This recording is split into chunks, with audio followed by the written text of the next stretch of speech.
வணக்கம். நான் உங்கள் அம்மா வீட்டு சமையல் மீனாட்சி. இன்றைக்கி நம்ம வெண்டைக்காய் வச்சு தான் ஒரு வத்தல் போட போகிறோம். ஏன்னு கேட்டிங்கன்னா, இந்த வெயில் சீசனில் வெண்டைக்காய், கத்திரிக்காய், கொத்தவரங்காய் இதெல்லாம் நம்ம வத்தல் போட்டு எடுத்து வச்சுக்கிட்டோன்னா காய்கறி ரொம்ப ரேட்டு விற்கும் போது இதை போட்டு நம்ம காரக்குழம்பு வைக்கலாம், சாம்பார் வைக்கலாம். அப்புறம் பொரிச்சு சாம்பாருக்கு, கீரைக்கு இதுக்கெல்லாம் தொட்டு சைடிஷாக வச்சு சாப்பிட்றதுக்கு ரொம்ப நல்லாயிருக்கும். அதனால் இன்றைக்கி நம்ம வெண்டைக்காய் வத்தல் எப்படி பண்ணுறதுன்னு பார்க்கலாம். நல்லா நீங்கள் வெண்டைக்காய் வாங்கும் போது கொஞ்சம் சீப்பாக இருக்கிற இடத்துல பார்த்து வாங்குங்க. கோயம்பேட்டில் கொஞ்சம் மூட்டையில் வாங்குனீங்க அப்படின்னா 200 300 இந்த சீசன் டைமில் தருவாங்க. மற்ற டைம் பார்த்திங்கன்னா 1 கிலோ 40 ரூபா 50 ரூபா விற்பாங்க. நான் ஒரு தோட்டத்தில் தான் ஒரு 5 கிலோ அளவுக்கு நான் வாங்கிட்டு வந்தேன். இது 30 ரூபா 1 கிலோ. இப்போ இந்த வெண்டைக்காய் தண்ணியில் போட்டு வச்சுருக்கேன். அதுக்கு அடுத்து நல்லா தொடச்சி எடுத்துக்கலாம்.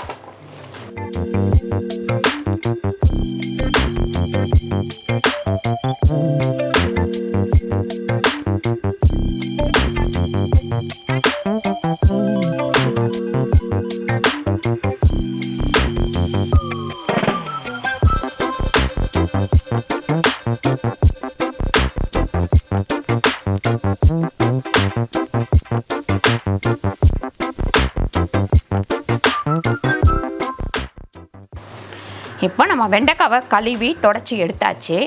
கழுவி தொடச்சி எடுத்ததுக்கப்புறம் இந்த சைஸில் நம்ம கட் பண்ணிக்கலாம். இது காஞ்சதுன்னா இன்னும் கொஞ்சம் சின்னதாகும். எப்போவுமே வெண்டைக்காய் நம்ம சமைக்கும் போது கூட சரி, நல்லா கழுவி தொடச்சி எடுத்துட்டு அதுக்கப்புறம் இந்த மாதிரி உங்களுக்கு என்ன சைஸில் வேணுமோ, பெருசாக வேணும் சின்னதாக வேணும் அப்படின்னாலும் எந்த சைஸில் வேணாலும் கட் பண்ணி கொஞ்ச நேரம் வெயிலில் வச்சுட்டு சமைச்சிங்க அப்படின்னா சமைக்கிற நேரம் கொஞ்சம் கம்மியாகும். ஏன்னு கேட்டிங்கன்னா, இது குழக்குழன்னு வந்துக்கிட்டே இருக்கும் இல்லைங்களா? அந்த குழக்குழப்பு தன்மை இல்லாமல் நல்லாயிருக்கும்.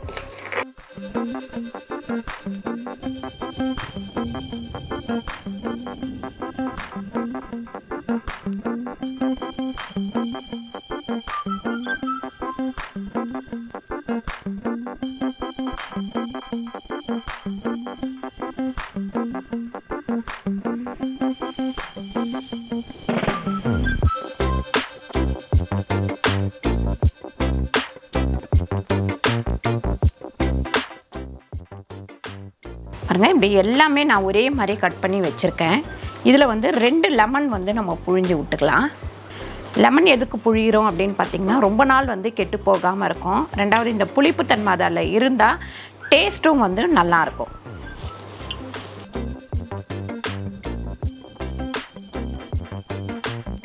அதுக்கப்புறம் மஞ்சத்தூள் ஒரு 2 ஸ்பூன் சேர்த்துக்கலாம். இதில் உப்பு பார்த்திங்கன்னா ஒரு 4 ஸ்பூன் உப்பு வச்சுருக்கேன். எல்லாத்தையும் போட்டுட்டு நல்லா நம்ம மிக்ஸ் பண்ணிக்கலாம்.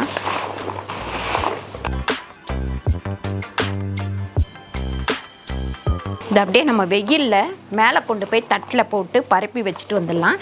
இது ஒரு 2 நாளில் காஞ்சிரும். நமக்கு இப்போ அடிக்கிற வெயிலுக்கு நல்லா ஒரு 2 நாளில் முறுமுறுன்னு காஞ்சிரும். நல்லா உப்பெல்லாம் எல்லாத்துலேயும் சாடுற மாதிரி நல்லா கொஞ்சம் மிக்ஸ் பண்ணிக்கோங்க. ரெண்டாவது நம்ம அந்த லெமன் புழிஞ்ச தொட்டு இது கலர் மாறாமல் நமக்கு நல்லா கொஞ்சம் பச்சை கலர்லையே இருக்கும். இந்த மாதிரி ஒரு பெரிய தட்டில் போட்டுக்கோங்க. அப்போ தான் ஈஸியாக சீக்கிரமாக காஞ்சிரும்.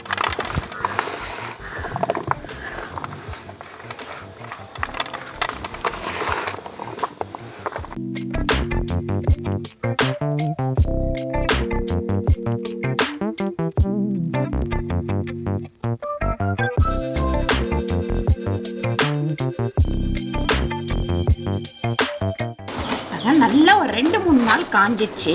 இதை நம்ம வத்த குழம்பு வச்சோம் அப்படின்னா குழம்பெல்லாம் கூட்டி கொதித்து இறக்கும் போது இதை பொரித்து போட்டோம்னாக்கா அவ்வளோ ஒரு டேஸ்ட்டாக இருக்கும். ரெண்டாவது இதை பொரித்து வச்சு நம்ம தயிர் சாதம், சாம்பார் சாதம் அந்த மாதிரி இதுக்கெல்லாம் சைடிஷாக வச்சுக்கலாம். சூப்பராக வெண்டைக்காய் வத்தல் ரெடி ஆயிடுச்சு. கண்டிப்பாக நீங்கள் ட்ரை பண்ணி பாருங்கள். ட்ரை பண்ணி பார்த்துட்டு எப்படி வந்துச்சுன்னு எனக்கு கமெண்ட்டில் சொல்லுங்கள். இந்த வீடியோ உங்களுக்கு பிடிச்சிருந்தா லைக் பண்ணுங்கள், ஷேர் பண்ணுங்கள், சப்ஸ்கிரைப் பண்ணுங்கள், ஃபேஸ்புக்கில் ஷேர் பண்ணுங்கள், மறக்காமல் கமெண்ட் பண்ணுங்கள். நன்றி, வணக்கம். பாருங்கள், எண்ணெய் நல்லா காஞ்சிடுச்சு. பொரிச்சு எடுத்துக்கலாம். இந்த மாதிரி பொரித்து நம்ம வத்த குழம்புல போடலாம், அதுக்கப்புறம் சாம்பாரில் போடலாம், இல்லைனா சைடிஷாக வச்சு தயிர் சாதத்துக்கு, அப்புறம் வத்த குழம்புக்கு, சாம்பார் இது எல்லாத்துக்குமே சைடிஷாக வச்சுக்கலாம் நம்ம.